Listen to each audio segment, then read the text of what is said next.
नमस्कार दोस्तों, मैं अजय सिंह आपका स्वागत करता हूं एसएससी मेकर के इस यूट्यूब चैनल पे। कैसे हैं आप सभी स्टूडेंट? एक बार जल्दी से कमेंट करके बताएं तो वॉइस क्लियर है, आवाज स्पष्ट है कि नहीं। आप सभी को good evening, good evening, good evening. जल्दी से आप सभी स्टूडेंट जुड़ जाइए, कॉपी पेन लेके बैठेंगे और आप लोग नोट भी करेंगे। चलिए, बहुत अच्छे, सारे स्टूडेंट जुड़ गए हैं, अच्छी बात है। तो आज की क्लास को काफी इंपॉर्टेंट होने वाली है, आपके आगामी सभी परीक्षाओं के लिए इंपॉर्टेंट होने वाली है। दोस्तों, आज की क्लास में हम मैथ्स के सिलेक्टेड और इंपॉर्टेंट क्वेश्चन को शामिल किए हैं जो एग्जाम में हमेशा देखने को मिलते हैं, और सभी प्रश्नों को सॉल्व करने के लिए आसान तरीका भी बताएंगे ताकि आप प्रश्नों को बहुत ही अच्छे तरीके से सॉल्व कर सके।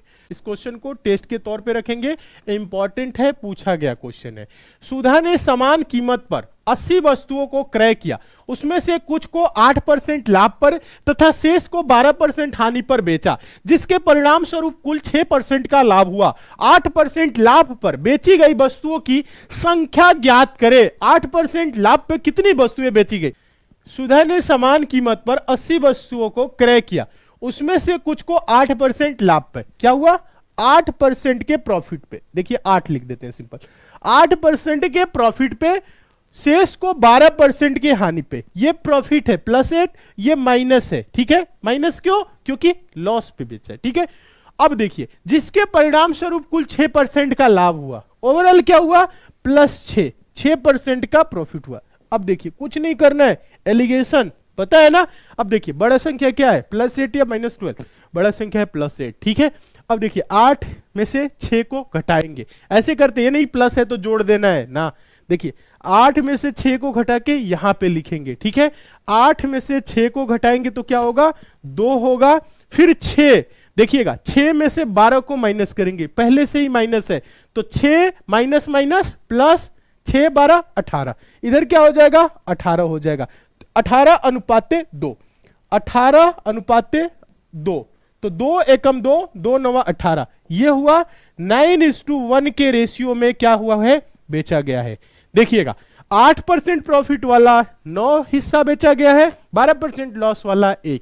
पूछ क्या रहा है? 8% प्रॉफिट वाला, तो 8% जो प्रॉफिट की बात कर रहा है वो है 9 के रेशियो में। 9 1 10, ऐसे कर लेंगे, 10 रेशियो बराबर 80, तो 1 रेशियो बराबर 8, तो 9 रेशियो बराबर 72, या ऐसा अनुपात बटा अनुपाती के 9 बटा 9 1 10, और गुने क्या होगा?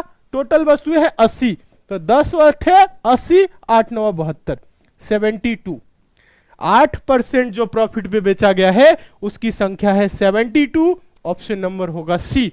इंपॉर्टेंट है, ध्यान से देखेंगे, समझने का प्रयास करेंगे और डायरेक्ट आंसर देंगे। ऐसे प्रश्नों को सॉल्व करने के लिए हम आप लोगों को शॉर्ट ट्रिक बताए हैं, डायरेक्ट जिससे आंसर आता है। क्वेश्चन है, एक परीक्षा में 80% छात्र अंग्रेजी में, 85% छात्र गणित में उत्तीर्ण हुए और 75% अंग्रेजी और गणित दोनों में उत्तीर्ण हुए। 40 छात्र दोनों विषयों में अनुत्तीर्ण हो जाते हैं, मतलब फेल हो जाते हैं।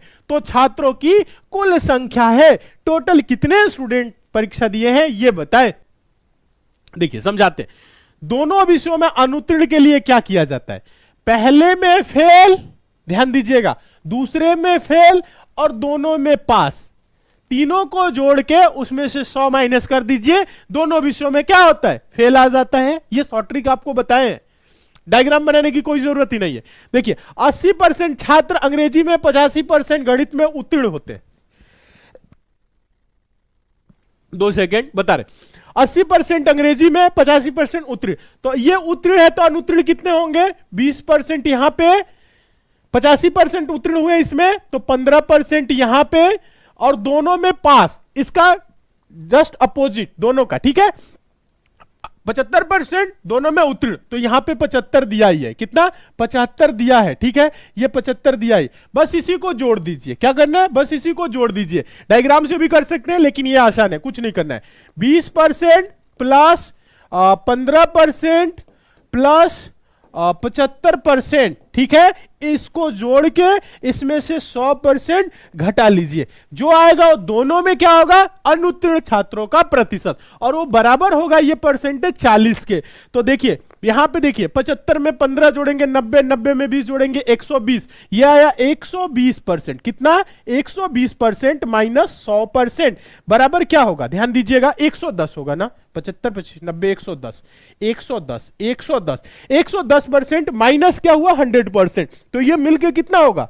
110 में से 100 घटाएंगे 10%। 10% छात्र दोनों में अनुत्तीर्ण है, तो 10% किसके बराबर है? देखिएगा 10% बराबर 40 छात्र, टोटल छात्रों की संख्या पूछ रहा है, तो 100% बराबर 10 दाम में 100, 40 दाम में 400, टोटल छात्रों की जो संख्या होगी वो होगी 400। ऑप्शन नंबर बी सिंपल है, आंसर दीजिए तो एक बार टेस्ट के तौर पे रखते, बहुत ही आसान है, डायरेक्ट आंसर देना है।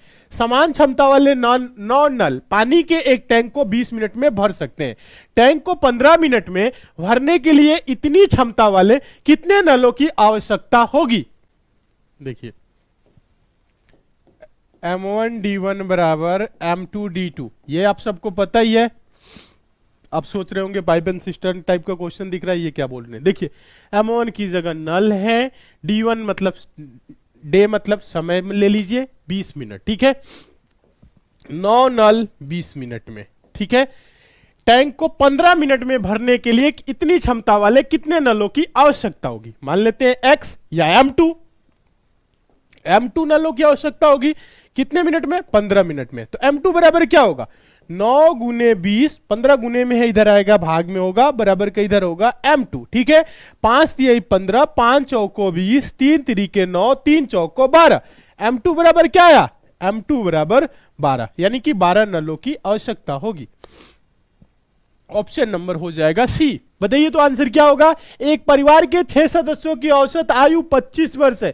यदि परिवार के सबसे छोटे सदस्य की आयु 15 वर्ष है, तो सबसे छोटे सदस्य के जन्म के समय परिवार की औसत आयु वर्षों में क्या थी, यह बताना है। बताए तो इसका आंसर देखिए, 6 सदस्यों की औसत आयु, एक परिवार के 6 सदस्य हैं, औसत आयु 25 है, तो पूरे परिवार की आयु का योग क्या होगा? 6 गुने 25, औसत आयु 25 है, 25 छके 150, यानी टोटल आयु का योग होगा 150 वर्ष। बोल रहा है यदि परिवार के एक सबसे छोटे सदस्य की आयु 15 वर्ष है, 15 वर्ष है, ध्यान दीजिएगा 15 वर्ष है, तो सबसे छोटे सदस्य के जन्म के समय परिवार की औसत आयु वर्षों में क्या थी? पहले आपको क्या करना है, 15 वर्ष सब में माइनस होगा, कितने लोगों में? टोटल 6 है ना।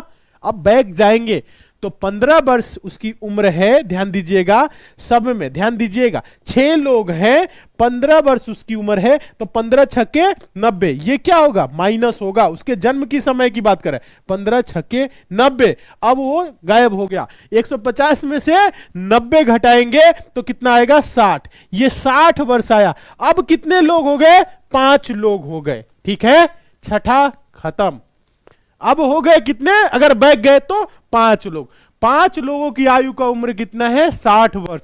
देखिएगा 60 वर्ष है 5 लोगों की, तो औसत आयु क्या होगा? टोटल आयु का योग बटा उनकी संख्या, 5 से 12 25 60, 12 वर्ष। क्या होगा? 12 वर्ष। जन्म के समय 12 वर्ष। Option number B. क्वेश्चन है 10 रुपए प्रति दर्जन की दर से 10 दर्जन चॉकलेट खरीदी जाती है और 2 रुपए प्रति चॉकलेट की दर से बेची जाती है। यदि व्यापारी को किराए पर 50 रुपए खर्च करने पड़े हो तो प्रतिशत लाभ ज्ञात कीजिए। देखिएगा 10 रुपए प्रति दर्जन की भाव से कितना? 10 दर्जन, यानी 10 गुने 10, ध्यान दीजिएगा 10 रुपए प्रति दर्जन, एक दर्जन का, ये रुपए की बात कर रहे हैं, ये रुपए की बात कर रहे हैं। 10 दहा में 100, 10 दर्जन का मूल्य क्या होगा? 100। अब संख्या की बात करें तो 10 दर्जन लिया है और एक दर्जन में 12 होता है, तो 12 दहा में 120, 120 केला क्या है? चॉकलेट है ना, चॉकलेट है, यानी 100 रुपए में 120 क्या है? चॉकलेट खरीदा है। 2 रुपए प्रति चॉकलेट की दर से बेचा, 2 रुपए, तो 120 गुना के 240, 240 में बेचा। और बोल रहे हैं यदि व्यापारी को किराए पर 50 रुपए खर्च करने पड़े हो, 50 रुपए इसमें क्या है? किराया भी है, तो अगर देखा जाए टोटल इसकी लागत जो है 100 प्लस 50, 150, 150 रुपए लगाया है। 100 रुपए खरीदा, 50 रुपए किराया, 150 रुपए लगा दिया। बेचा कितने में है? 240 में बेचा है, तो प्रॉफिट इसे कितने परसेंट का हुआ बताइए ना, बता सकते हैं कि नहीं?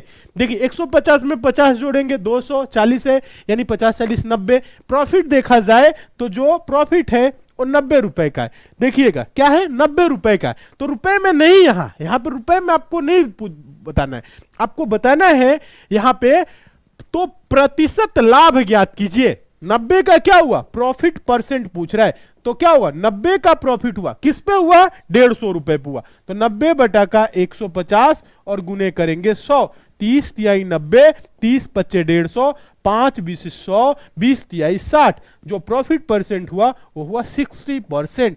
ये आंसर होगा। बताइए तो समझ में आया कि नहीं? ये इतना आसान क्वेश्चन था, फिर भी आप लोग नहीं समझ पा रहे। अब बताइए कैसी तैयारी है।